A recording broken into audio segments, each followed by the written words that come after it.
All right, thanks everyone for showing up. I am George Davison, and I am the chair of the Sabbaticals Fellowship and Awards Committee.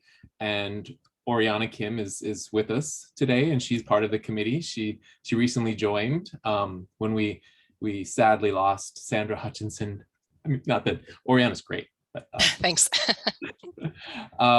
So I have a slideshow that I want to do. It's really short, and I just want to kind of give you guys an idea of what sabbaticals are and what we're thinking about when we're looking at applications and things like that. I'm sure a lot of you have a lot of questions. There are 36 people in here, and I hope all of you apply for sabbaticals. It would be wonderful if we could give out that many sabbaticals in 1 year. I would love to do that.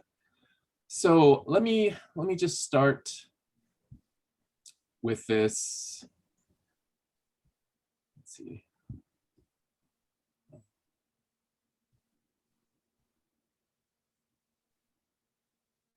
Okay, it always switches to my other screen.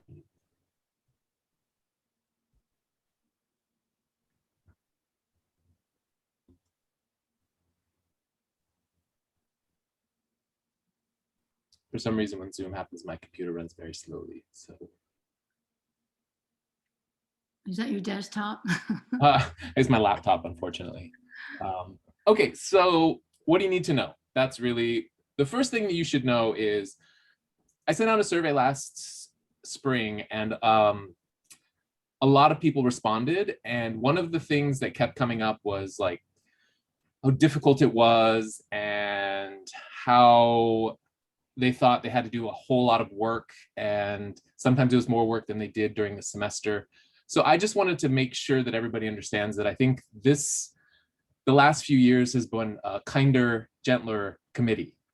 We are trying to give sabbaticals. We are not trying to not give sabbaticals. And I think some of the committees in the past were very, you must do this and you must do that. And I don't know where they got their information from. I have read everything a gazillion times over and over to try to find why they were so strict on certain things, and I couldn't find it. But we are trying to give sabbaticals. That is our job. Our job is not to somehow keep people from getting something that's in our hard-earned contract. I saw Matt Hotzenpiller in here. He is our union negotiator, and he works really hard to get things into the contract. And we are allowed a minimum of 8 sabbaticals every year, and we don't often get that many. And you'd be surprised because we have over 300 full-time faculty, and every 6 years, faculty members can go on sabbatical. That means we could possibly have 50 sabbaticals, 50 eligible people for sabbaticals every semester, every year. I'm sorry, George, should we be looking at your desktop folders? Because that's what we see. Can you not see this? We are not looking at a presentation, no. We're just seeing all the icons on your desktop. Oh, so I'm really glad you saw all my icons. This is great. All right, so I'm going to stop sharing. I can help you clean that up if you need. Yeah, it's the sort of the before the semester starts ugliness. Okay, let's try this again. Is that better? Oh, yes. Okay. And George, a question came in about the sabbaticals, just for clarification. Sure. It's every 7 years, correct? Not every 6 years. Every 6 years. So it's a little after complex. Your 6 years. Yeah, it's if you just got hired, and we can get into the minutia of this. If you just got hired, you apply during your 6th year for the next year. So you have to have 6 years between sabbaticals. So if you want to look at it as the 7th year, you can look at it like that. Okay, so these are the people. These are the people who are very gracious with their time and read all the sabbatical applications and fellowship applications. So we have Angie, we have Mary. We have a pretty broad spectrum. Trishan is the vice chair. Trishan is the dean of human resources. She's on there to make sure everyone is actually eligible for the sabbaticals. And Reggie Ellis, the athletic director, and Lauren Movius. So we try to keep a broad group of people. So so it's not just, you know, one particular department that's more heavily represented than the other. So one of the things I want everyone to think about is sabbaticals. This is directly from the Board of Trustees, one of their regulations that sort of guides them. And this is exactly what a sabbaticals are intended to improve instruction. Therefore, a wide variety of sabbatical programs will be considered, such as institutional research, travel, independent study, and industrial research. You're not limited to these things. Even though if you look at the application, it kind of seems like these are the 4 pillars that you must do. You aren't limited to these. If you have some other thing that goes outside of this, but improves instruction, then you're good. I mean, you just have to let us know and try to make sure it's very clear. When you're preparing for a sabbatical, I know some of you already have really good ideas, but I would look at the application, and we're going to look at the 7 questions in the application in a second. And then try to come up with an idea that fits within the parameters of a sabbatical. You know, what can you do in the scope of the sabbatical, the sort of limitations, if you will, of what you can do for a sabbatical. And then talk to people in your department who've done a sabbatical. I know I've had a couple of people email me about certain departments seem to not get sabbaticals very often or ever. And I told them, like, you know, send me information, talk to me about it, talk to anybody on the committee, find out how you can do it, because there's a way for everybody in the school to get a sabbatical. Granted, some departments it's a lot easier to get a sabbatical than others. I will just, some of them lend themselves to sabbatical type stuff more than others. So it may be more difficult, but you can do it. And I will George, I also Yeah. wanted to interject really quickly. Sure. Sorry, a question was asked whether a duo can apply. And I know that this is something that came up within this last year. So perhaps you could address that in your presentation too.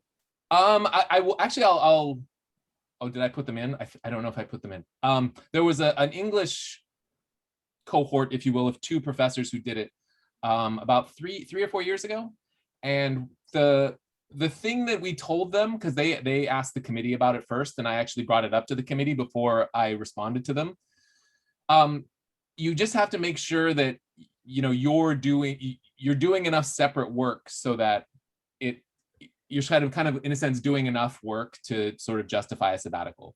If it's, you know, something that one person could do very easily, very simply, and just 2 people want to do it, then it's a little more difficult for the committee to say, okay, we'll give you both a sabbatical. And they do have to apply it separately. So it is possible that one could get it and one could not get it. That was one of the things that we were talking about when we were debating their proposals. They both got it. They were really good proposals. So if you want to look at that, it was Dana Del George and Tim Kramer in English. So I don't know if I have their, no, I'm pretty certain I don't have their applications up on the website, but if you really want to understand that, then let me know and I can show you or send you that. So these are the 7 things that you have to respond to on the application. And sort of some people, like we have a presentation or a PowerPoint linked on the webpage that talks about tips and things, but all the tips, everything you need to know is really in here. Concise but specific statement describing your proposal. That's kind of the narrative part. And within that, you can kind of state your objectives that you expect to complete. How will your sabbatical contribute to students' success, colleagues, department, and the college at large?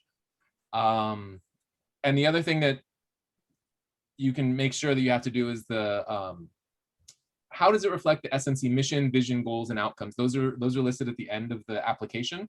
And you really need to be clear how what you're doing relates to that. And then the other stuff is very just be specific. What are the specific things you're going to do? And when are you going to do them? And how are those going to lead to the outcomes that you said? You know, it sounds like an SLO in a sense. And then lastly, you just have to state how you're going to document what you did. So it's pretty simple. You usually take whatever you had in the stuff for above and just make a list and, you know, make a little chart and then show us what you need to do. So here are what I call the no-nos. Just, I know a lot of people want to know how they're going to get rejected, and we haven't rejected an application in 2 years. So I would just like to say that that's pretty amazing. And the one we rejected the year before is the one down here when it talks about Microsoft, and I'll get to that in a minute. But oops, we'll get there. If the project is unclear, if you've written it and it's unclear and we don't understand, we the committee, and we're not talking about just one person, if the committee has to struggle to try to figure out what you're going to do, it's really hard to approve those projects. The other thing is if you can't clearly connect what you're doing to the institutional goals, that's also really difficult for us to accept. This other one is the one where it's kind of weird. Main parts of the proposal are out of your control. So we had one person, it was an amazing proposal, except he wanted to work with Microsoft to change Word and make it more accessible. And he didn't explain how he was going to do that. He didn't say that he had connections and he was working with somebody at Microsoft. So we just were like, well, what happens if he can't do it? And that was the major part of his proposal, which was, you know, what if Microsoft was just like, yeah, whatever, we don't want to talk to somebody from Santa Monica College because we know better, et cetera, et cetera. So that was the unfortunate part. It's like, if the thing is completely out of your control and you don't have, what's the right way of putting it? Made the connections that you need to make or have an in for some of these things, it's going to be really hard for us to accept the proposal. And the other thing is also with grad school. If, for example, you wanted to go to grad school next year, but you haven't applied yet, and you said, I want to use a sabbatical for my first semester in grad school, but I haven't applied yet, and I haven't gotten accepted, then it would be really hard for us to accept a proposal like that.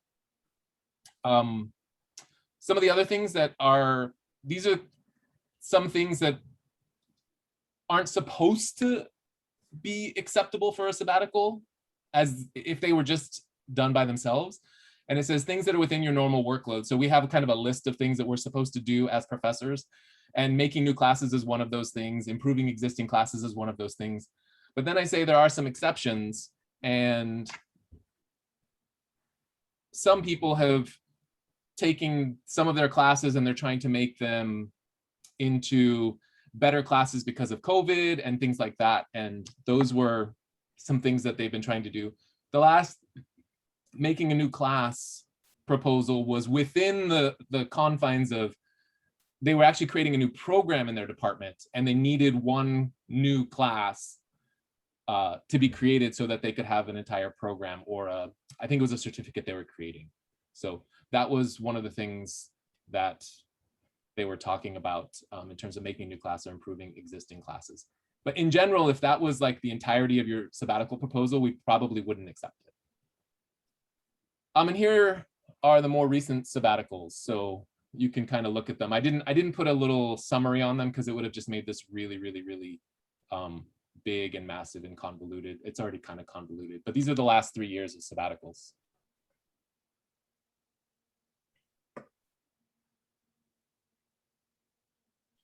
So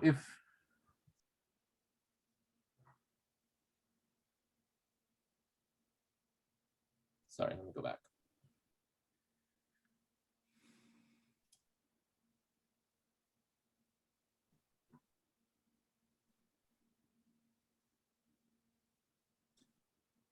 That's basically the end of what I have to say. I mean, I didn't have all that much to say because I really wanted to spend as much time as I could answering questions, because I know those are the things that most of you have, like very specific questions, and some I can answer, some I can't answer, but Oriana maybe will be able to answer them too.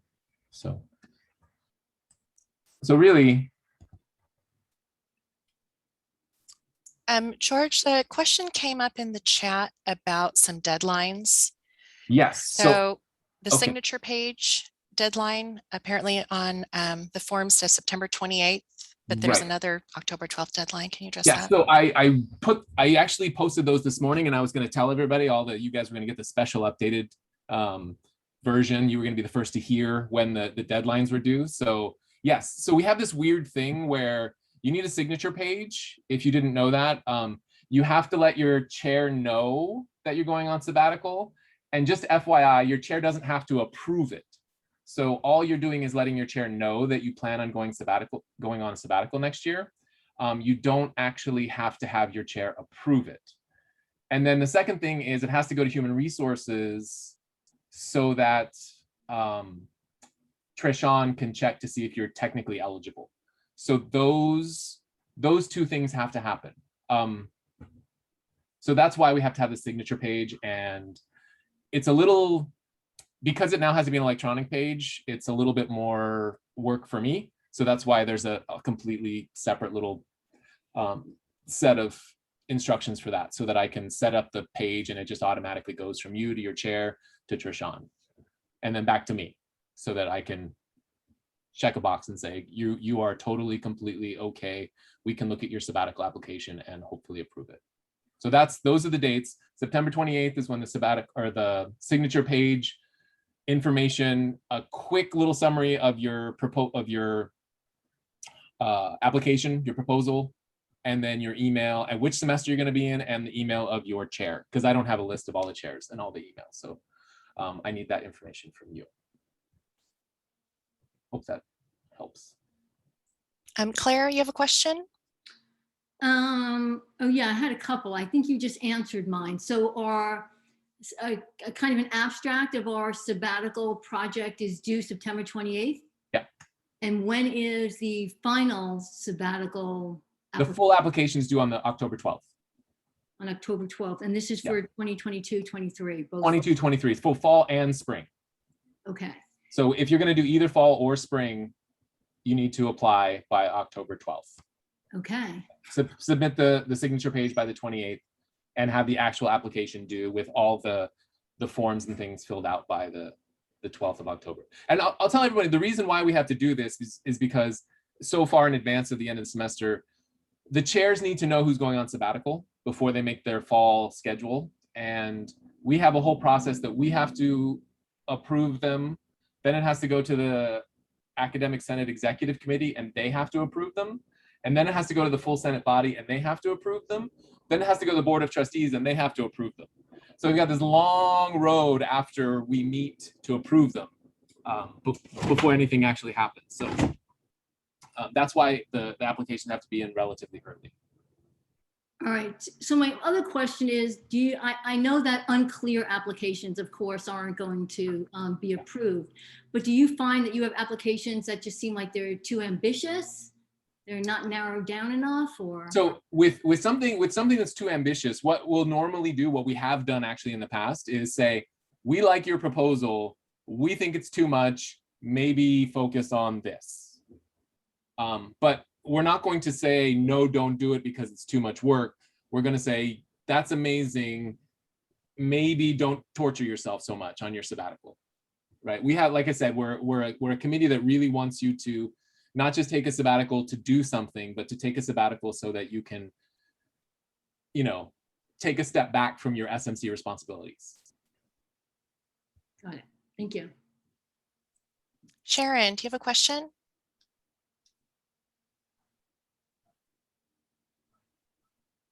Hi, Sharon. Apparently she doesn't have a Sorry, phone. no, my computer's been so weird today. It's like today of all days. So my question was, let's say you and a colleague are applying, but you want to stagger them so that if they're both approved, one goes one semester, one goes the next semester. Are you locked into a particular semester when you apply for next year? Okay, so or is there some flexibility? So like if you're both approved, you can work it out so that one goes one semester, one goes the other semester. Okay, so it's a really difficult question because the reason we make you pick a semester is for scheduling purposes. So we had an issue last year, the year before COVID. COVID just doesn't exist anymore, but the year before COVID, we had two people from a relatively small department go on sabbatical. And because COVID was happening, they applied before COVID, but it was during COVID. And because COVID was happening, one of them wanted to move it to the semester that the other one had already planned to go on. So there was a possibility of it really impacting the department a lot. So because it was COVID, it was a little easier because everything was going to be online and things were going to be simpler to change. But there were changes because of COVID. But in general, we try to do it so that it's easier for the chairs and for academic affairs to make sure the scheduling all works. So that's the general thing. If you somehow can talk to your department chair and or Jason and Bradley Lane, who's going to be ultimately the person who rubber stamps these at the end, yeah, it's possible. But I would, if you're definitely doing like alternating semesters, I would just do it for you and they would do it for them and see what happens. And if you're in the same department and switching doesn't cause the department a whole lot of trouble, then it might not be a big deal, especially if you teach overlapping classes. But if you're completely separate, like you teach a certain type of class and nobody else teaches that class, and they teach a certain type of class and nobody else teaches that class, and then the schedules get wiped out, it might cause some problems. I hope that clear. It's not a clear answer, but I hope it helps. George, there was a question in the chat asking you to speak about sabbaticals for writing for publication. Totally fine. Everything you do on sabbatical, you can look in the, there are 3 places you can look for information on sabbaticals, or 4 actually. The board, I posted what the board has written in their regulations, the board regulations. There's an AR that kind of guides it a little bit more specifically, and it goes through some of the more minutia of it, like if, you know, and I won't get into that too much. And then there's also information on the the FA website in the contract actually that talks about sabbaticals. And then lastly, the information on our webpage. And I'm trying to consolidate all of the really important information onto our webpage. That's kind of been an ongoing thing because, you know, we switched to a new website.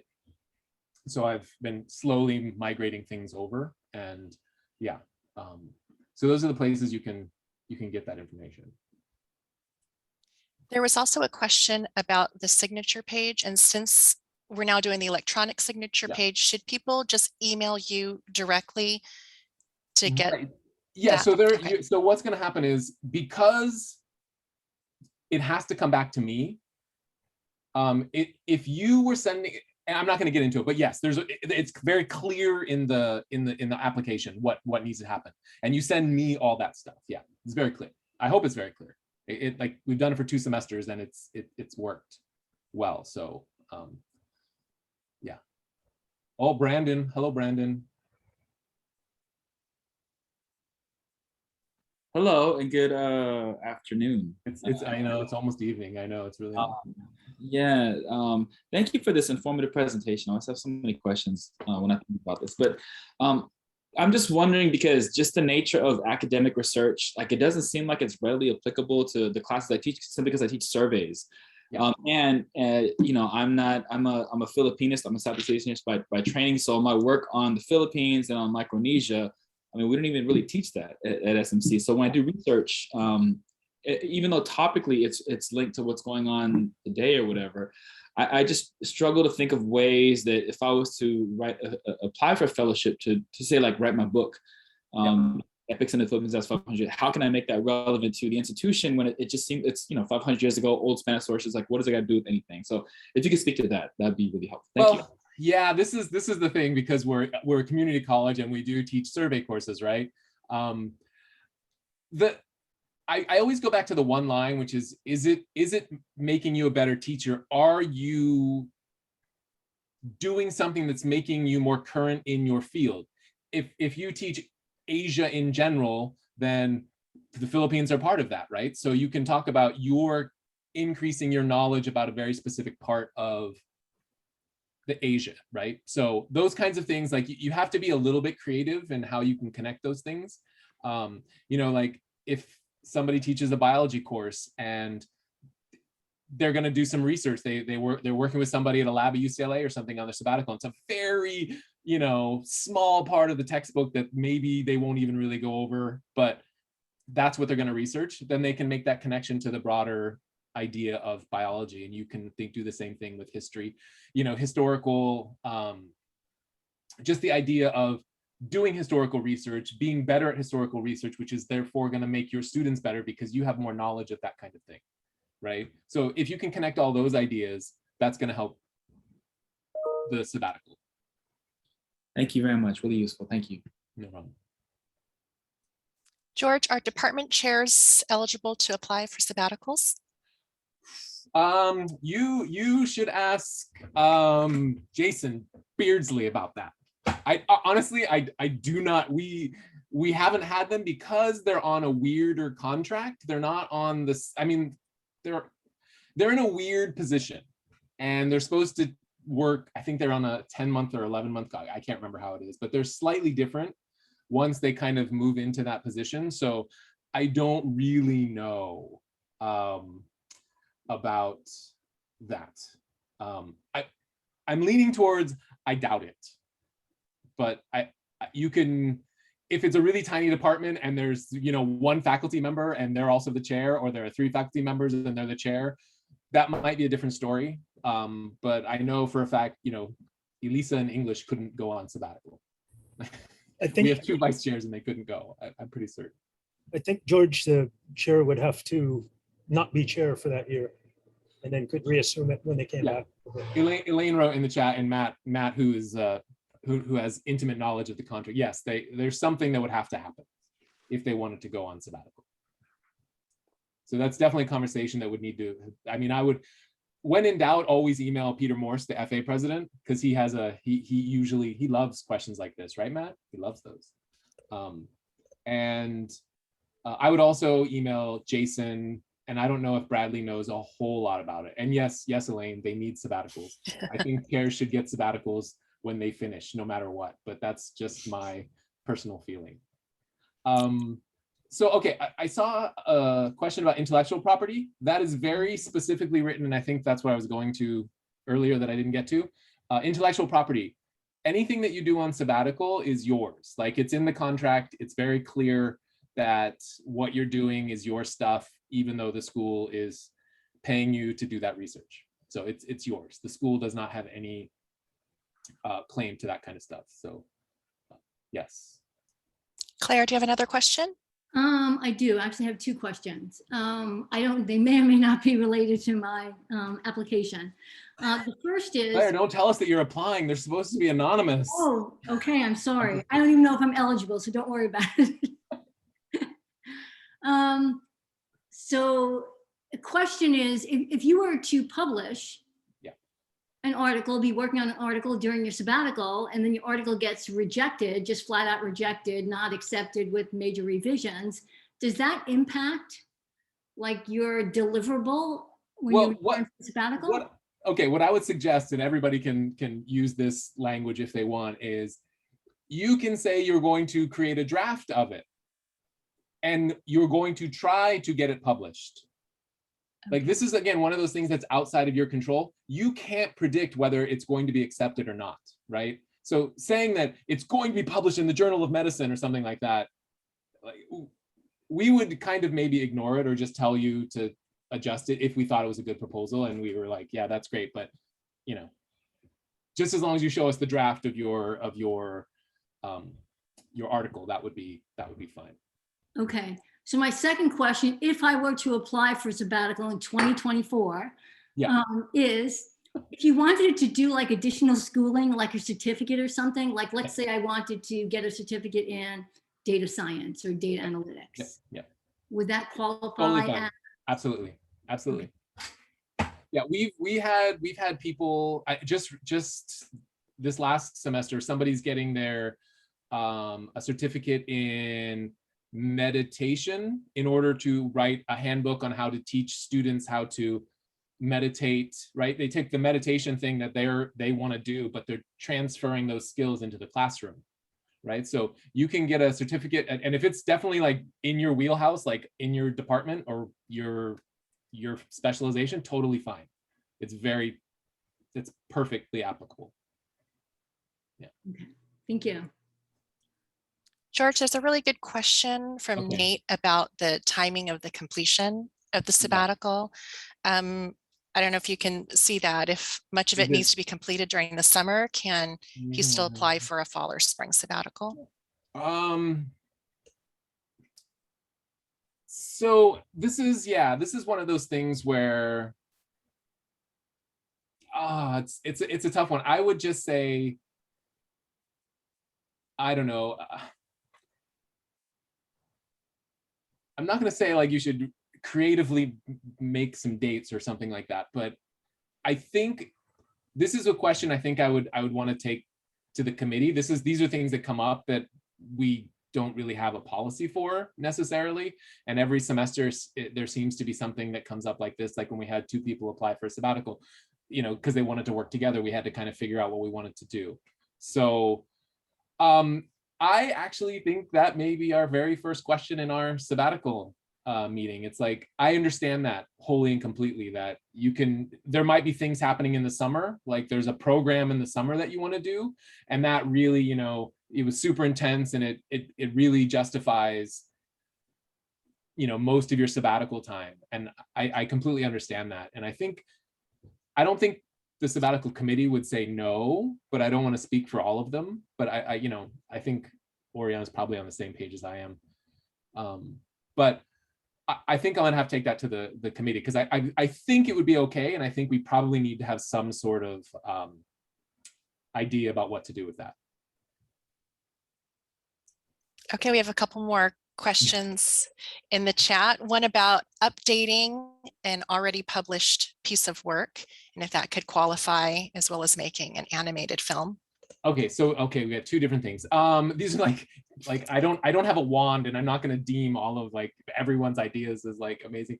Ashanti, maybe you would have to, you know, you'd have to explain why or how whatever it is you're doing to update the edition is going to make you a better professor, or you need to somehow research newer stuff or something like that, where you'd have to sort of sell it to the committee that you're not just changing 1 chapter out of 20 or something like that. I know technically to get an updated issue, I think you have to change 25% or something, or add 25%. But yeah, you would have to explain how that works for SMC and the students and your department, and all you'd have to do all the same things that you would for the book, but you're just using that little bitty part, the edition part. So yeah, you sell it. If you wrote the book, you could sell it. I'm sure you could. And like I said, we're rather giving in a sense that we want to make sure we get more people getting sabbaticals. So I don't think you'd have to sell it that hard. Okay, James wants to know about an animated film for the animation program acceptable. I don't know. You'd have to explain to me how it connects to all those things from before. Make an animation to show the students the process of making film. Probably, I think that seems pretty amazing. I'm gonna say yes again. It's one of these things where you're giving me like the little snapshot, and eventually you're gonna have to give me a big thick thing talking about what you're gonna do and how that connects to the ideas or the goals, the institutional goals. So I mean, I'm just looking at that, James. I'm very excited about that. That's pretty awesome. So. It will basically be about showing the pipeline of how the production works from the beginning concept to the finished piece. Animation about animation. I think to me it sounds amazing. Yeah.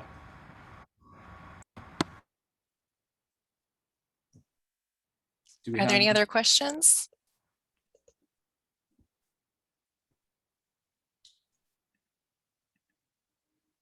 Maxim, how are you doing, Maxim?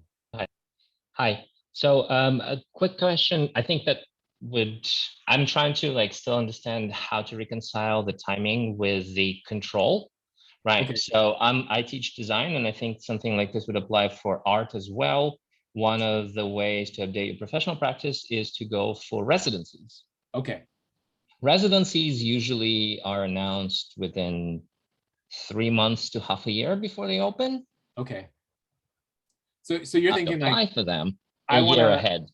Yeah. So you're thinking like, if you were like fall or spring, right? Like you're kind of like, I want to do fall or spring, depending on what residency I can get. Well, I'm trying to reconcile. Like, all right. So if I have to apply for my sabbatical before I apply for my residency, I cannot tell you guys that I will be definitely accepted. Yeah. So it's something outside of my control. Yeah, that's a tough one. I know that's a tough one. I mean, we've never done a thing where like, well, hey, we'll give you a sabbatical, but if you don't, we're gonna take it right back, because that kind of thing. I'm gonna I'm gonna write that down and I'm gonna bring it up with the committee. We have our first meeting is usually really light meeting, and we kind of talk about some things like this that come up. So I really see where you're coming from, and I know that one of the photography guys who got Craig Moore, he was able to do his was less of a residency and more of going to the site. I think he knew the person, so it was a little easier for him to do it because, you know, he's been in the field for a really long time. So yeah, okay. That's definitely, that's number 2 that I'm going to definitely talk about, because I really understand that for certain disciplines that really makes a difference. Okay. Thank you. Thank you. There's another question, George, about if there are openings on the sabbatical committee. Yes. Yeah, I'm totally, like, we don't have a closed committee. We've lost a couple members over the last few years. But yeah, if you want to join the sabbatical committee, let me know. Send me an email and I will tell you. Normally, just in case anyone else is interested, we meet on Thursdays about twice a semester from 2:15 on our short meetings, 2:15 to about 3:15. And then when we actually have to do the readings of the sabbaticals, it usually takes a couple hours. So then that one is going to be October 28th, and that's going to be 2 hours. So those are, yeah, so max 3 meetings a semester, and usually one meeting's about an hour and one meeting's about 2 hours. So if you want to join a committee, it's a pretty cool committee to be on. You get to help a lot of people and you get to see the amazing things people are doing at the school. So yeah. Brandon, we also get to grant fellowships too. Oh, right. Yeah. So Not we also do the fellowships one, which is fellowships are absolutely much harder because we always have to deny people. And that's the hardest thing, because this last round, we had so many amazing applicants, and it's just really difficult when we only have 7, and we had probably 11 out of 11 were worthy of getting money. So fellowships is much more difficult. We always walk out of there like, oh, but sabbatical is great. Previous track record, no, because I don't want to say like it doesn't matter, Brandon. There's no real strengthening. You just need to tell us why this particular sabbatical is and what it is and how it's going to help your students, your colleagues in the college, and you. Really, that's really what we're looking for. We don't want this to be like, I've done all these things in the past and therefore we get it. That's why we've actually made the sabbatical process anonymous, because it used to be people would list their things and like there was a list of things you'd done at SMC in the application before, and it just seemed like, oh, so it's a what I've done payback kind of thing, which is not what it should have been. An event, I think about 5 or 6 years ago they finally got rid of that. So yeah, it's kind of about what you're doing now and how it's going to help now. So that's do you see the next question about the data set? Yes. Maybe again, it's how you work it, right? Like the data set may not be the important part. I mean, some people use the sabbatical to do research and then write something, but other people, maybe you have data set and you're going to do something else with it. I don't know. So I don't have an answer to that unless there's more specific stuff, but it's a hard maybe. Okay, well, those are really good questions. You mentioned a minimum, you could do a minimum of 8. Is there a maximum? No, so that's the one thing that the sabbatical committee used to take it as 8 only. So the last 2 years we've given 9 out. And this semester I'm taking it as a personal challenge to get at least 10 people to go on sabbatical. If we get 20, I would be so happy. I would love to submit 20 people to the board of trustees and say, see what COVID has done. We all need a break. No, it's not. It's 8 is minimum, and we want to push that bar up as high as we can, because we just, like I said, technically 50 people are eligible every semester. Hi, Keith. Yes, you can go to Bali and surf. How'd you know? Hey. I'm gonna write a manual on that. No, actually, so my question really is, can you receive compensation from a third party during your sabbatical? So I have a couple of different things that I'm working on, but one of them would be to, it's been 20 years since I've taught overseas. So I'd like to teach a semester overseas and kind of get into an EFL context, English as a foreign language context. And so then I'm just worried about the compensation factor with that. There are no rules on that, right? Because if somebody writes a book and they are going to get compensated after, my mind goes like, well, why couldn't you get compensated while you're doing it? But we don't have any rules about it. So if you're saying I'm going to go to Japan or wherever, and you're gonna kind of enter an EFL situation to learn, you're probably not going to do it for free because you're going to another country and your salary may not be enough to pay your rent here and pay your rent there, those kinds of things. So there are no rules. Okay, great, thanks. Yeah. Thanks, Keith. Keith was supposed to apply a couple years ago and he didn't, and it broke my heart. Yeah, it's coming up. All right. Yeah, it's probably Bali. Yeah, all right. Yeah. Got to surf for a semester there. I mean, I'm glad I'm here listening, so I know what Keith is up to. Judy's hiding in the back. No, I'm like, wait a minute. Judy, you're a chair. You can't go on sabbatical. Sorry. Yeah, I can't go until my daughter's away at college. Oh, yeah. Unless you take her with you. We did that in 2009. We went to China. Oh, that's so awesome. Catherine is asking, take sabbatical during the dissertation process, assuming, of course, you do your relation to your position of SMC. You can only apply a year in advance, right? So the only thing we can do is if you know that you're going to defend or work on your dissertation in fall of 22 to spring of 23, then that's all we can do. And then if you weren't sure, and you would have to wait till the next year to do it. So that's just kind of the planning you would have to do. I already answered a question privately. I'll bring it up now because for some of you this might be relevant, about having babies.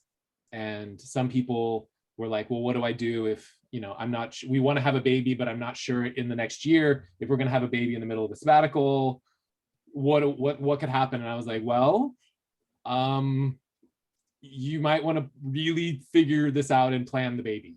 I mean, I hate to say it like that, but I don't have children, and I don't plan on having children. But I know that if you were going to have children, things are going to change, and you should probably do the sabbatical either before you have kids or down the road a bit when you're kind of set up. So I don't know, like those are the kinds of things, like if you can plan it ahead of time and you kind of know, you should really think about planning those things.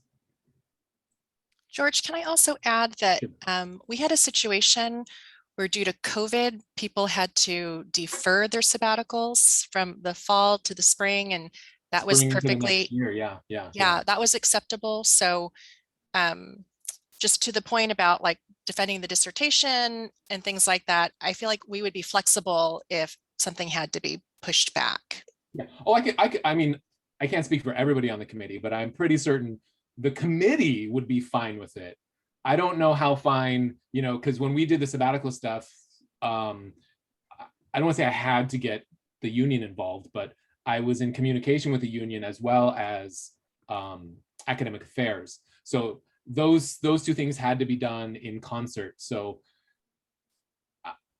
if we kind of use COVID as our precedent setting situation where it's like, well, come on, this isn't, it happens, and we might be able to convince them. So maybe, another position we need to take into consideration. So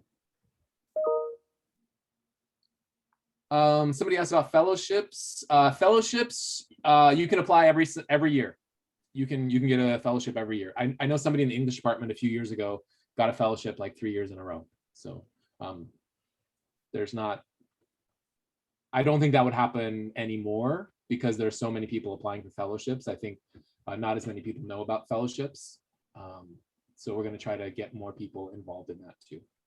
and hopefully get more fellowships. I'm going to talk to the academic senate and see if we can get more money for that. Although that's actually, I think, in the contract, so it'll be a union thing, but we'll see. Claire, did you have another question? Yeah, one last question, sorry. Sure. So in thinking about what's part of our normal workload, and also thinking that many of us might be working kind of in the area of the scholarship of teaching and learning. Yeah. What if we were creating content for the discipline that we might also use in our class, but it's available for other people? Yeah, that is, I mean, that is, everything I think you've said so far is like right down the dead center of what a sabbatical would be perfectly used for. Okay. Yeah. Brandon's asking about various docs with sabbatical info in one place. The website has some general information, but I mean, if you want very specific things, I'm still working on putting that all on the website, and I don't know how much more I'm going to put on the website, but I think I'm going to add more actual applications, the ones that were accepted. I think that helps more people, and I'll try to get like a broad spectrum. Like I'll pull the math ones, you know, because I think math people think that I think they've only had 2 sabbaticals in like 20 years, and they were getting rejected at a really high rate, and I didn't know why. So I had posted the link to the sabbaticals page earlier in the chat, and also your email address, George, so everyone can refer to that. Are there any other questions? Yeah, so is that a dead link? Oh, I just checked it and reset that link this morning, so I'll have to check it again. Thanks, Brandon. I appreciate that. Technology. I know that there was another specific question from Luis about his proposal ideas, and maybe that's something that we can talk with you one-on-one, Luis, if you'd like to hang out. Yeah, that how we do it. We have some time, but yeah, I mean, in the end, Luis, I think it's more of just explaining that into existence, in a sense of like how that's gonna fit those institutional goals, and whatever you're doing with that data set, however you're looking at it, however you're creating whatever it is you're going to create with that data set, how that, you know, fits into those institutional goals. So yeah, but yeah, definitely, like, especially if it's SMC specific, or it's something that you can directly apply to SMC, that's fine. Like I said, some people do the research, and some people are writing stuff about the research and figuring out how they're going to implement that into their teaching strategies, into their classes, how they're going to help other people in the department understand things. So those are really good. I also think it's helpful if in the application you can explain the work that you're doing is a semester's worth of work as well. There's an opportunity for you to kind of work out a timeline for us. And again, that gives us a good sense that you have a project that's doable within that semester and why you need that semester to do that project. Yeah, and one of the things that used to be kind of a norm was like overloading. And we're trying to make sure that everyone isn't overloading themselves on the sabbatical. I mean, just for example, one of the people in the English department was trying to learn Spanish so she could, you know, because we're an HSI, a Hispanic serving institution, so that she could, you know, have a better understanding culturally, linguistically, etc. So she was taking Spanish classes 4 hours a day, 5 days a week. She didn't think that was enough because she was actually on the sabbatical committee before she applied. She also said she was going to write a book. And it's like, that's insane. That was an insane amount of work. And so many people were just piling on and piling on and piling on. And people hear what other people are doing, and they're just like, well, there's no way I'm going to do that. I'm just going to teach my classes because I love my classes. I love teaching here. I love what I do. And I don't want to do that.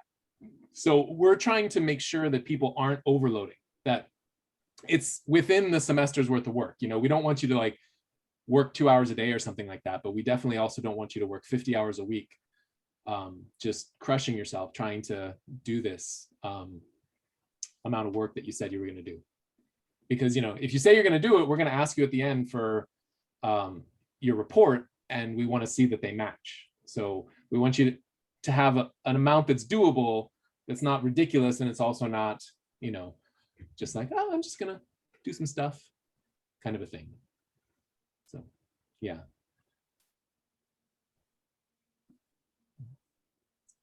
I think we'd gotten some feedback that some people were kind of intimidated by a sabbatical project. They just thought it'd be easier to teach their classes than to have to come up with something that's so ambitious.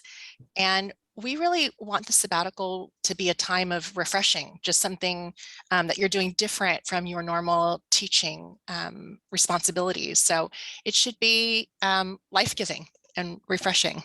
Yeah. And then just connect that to SMC and you're good to go. Brandon and Claire winning the award for good questions for today. I'm so sorry. I have so many. No, don't apologize. We got time. Nobody else is talking. You got 3 minutes. Just a quick one. First of all, thank you. This is so informative. I'm learning so much. Just a quick one. So I'm on Global Council. We do global grants, and we often have the people come in. Do you guys solicit the applicants to come in and explain, or is it just the applications written document that you review? Thank you very much. Yeah, no, they're anonymous applications. So you don't have to come in and do this. You don't have to sell it to us. They made them anonymous a few years ago because, you know, some people don't like some people and they're like, so they made them anonymous, and it's been a pretty good situation. Only one time did I accidentally leave somebody's name on a file. So it wasn't an application, but like their name was just plastered on top of the file, but it was a good application anyway.